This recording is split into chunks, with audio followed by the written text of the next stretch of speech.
Share बाजार तुम्हाला एका रात्रीत कसा गर्भश्रीमंत करतो आणि एका रात्रीत तुम्हाला दणकण जमिनीवर कसा आदळतो याचं एक उदाहरण नुकतंच इंडोनेशियात घडले। मरीना बुडिमान ही सर्वाधिक श्रीमंत महिला गेल्या आठवड्यात 3 दिवसात त्यांना आपली तब्बल 3.6 अब्ज डॉलर्स म्हणजे 31,000 कोटी रुपयांची संपत्ती गमवावी लागली।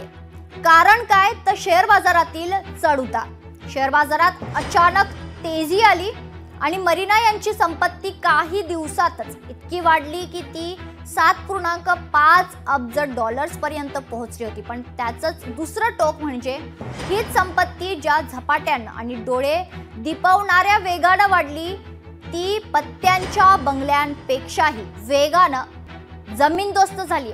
मात्र शेअर बाजारातील तेजीमुळे माझी संपत्ती वाढल्यानं मला हर्षवायू झाला नव्हता आणि आता शेअर बाजारातील घसरणीमुळे माझी अर्धी संपत्ती कमी झाल्यानं मी दुःखात बुडाले। असं नाहीये, या गोष्टींची तयारी आणि मानसिकता तुम्ही ठेवलीच पाहिजे असं मरीना बुडिमान म्हणतायत।